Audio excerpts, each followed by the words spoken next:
بسلام أغلى وأحلى أحيي بسلام أغلى وأحلى أحيي نخبة وفتت لخير مزار سيادة رئيس المجلس العلمي المحلي فيها المصباح في زجاجة. الملتقى إن شاء الله الذي سيعرف كثيرا من العروض المتعلقة بالثوابت الدينية والوطنية وبالتعريف بالمدارس العتيقة. فكثير من الناس ربما لا يعرفون مستوى المدارس العتيقة وقيمة المدارس العتيقة ودور المدارس العتيقة في تكوين أجيال تلو أجيال منذ ما يزيد على 1000 قرن. فالمدرسة العتيقة أدت أدوارا طلائعية فيما يتعلق بالتربية والتعليم، وفيما يتعلق بإصلاح ذات البين، وفيما يتعلق بالولاء والطاعة لملوك وأمراء هذه الدولة العلوية الشريفة وما قبلها، وفيما يتعلق بالجهاد لإعلاء كلمة الله.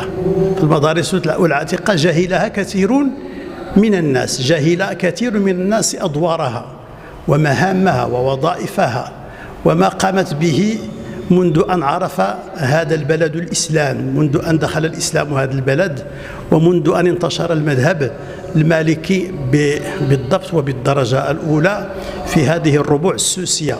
فلذلك هذا اللقاء جاء بعد كورونا ليجدد فيه الفقهاء وتلامذتهم والمحسنون، ليجددوا فيها العلاقات وليصلوا الرحم العلمي والرحم الأدبي، وليعرفوا الناس كما قلنا منزلة ومكانة المدارس العتيقة السامية في جميع نواحي الحياة الدينية والدنيوية. هذا اللقاء العلمي المبارك يندرج في إطار التعريف وترسيخ الثوابت الدينية الوطنية، بدءا بالمذهب المالكي ومرورا بالعقيدة الأشعرية وانتهاء بالتصوف السني. وهذا الأخير عملت فيه مداخلة تحت عنوان دور المدارس العلمية العتيقة في ترسيخ التصوف السني على أصول الجنيد السالك والقاسم. فتناولت فيها مسألتين اثنتين. المسألة الأولى: ما هي الأسباب والدواعي التي جعلت المغاربة يختارون طريق الجنيد على غيره من الطرق، رغم أنه في المشرق كانت المدارس في القرن الرابع الهجري كثيرة جدا، وذهبوا إلى هناك وميزوا بين المدارس حتى اختاروا طريق الجنيد. هذه المسألة الأولى. المسألة الثانية هي كيفية ترسيخ أصول الجنيد في المشرب الروحي عند فقهاء المدارس العلمية العتيقة وطرق ترسيخها لمريديهم وطلبتهم. نحن جد سعداء بحضورنا إلى هذا الملتقى المبارك بمناسبة ذكرى المسيرة الخضراء. هذا الملتقى الذي نظمته الجمعية المحمدية، ملتقى نتحدث فيه عن الثوابت الدينية للمملكة المغربية.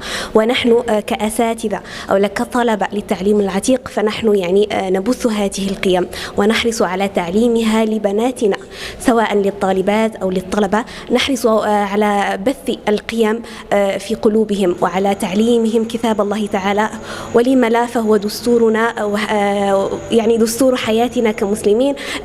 نحرص دائما على تعليمهم العلوم الشرعية وعلى ضبطهم للقرآن تلاوة وحفظا وتفسيرا وتدبرا. نتمنى أن يكون هذا الملتقى ملتقى مباركا، وأن نلتقي في ملتقيات أخرى، وأن يتم التشريف حق التشريف بالمدارس العتيقة وبمغربنا هذا وبما يحتويه هذا المغرب من حفظ لكتاب الله تعالى ومن مدارس عتيقة ومن شرف إلى شرف.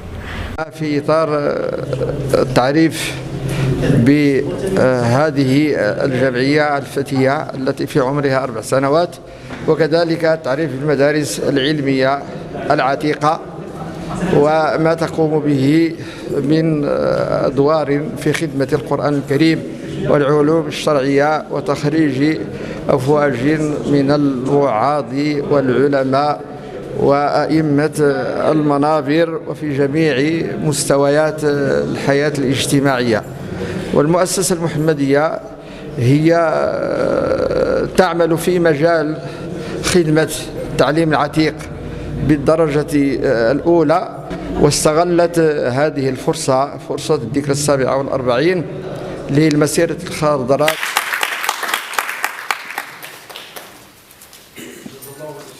خيرا على هذه الكلمة طيبة مركزة مفيدة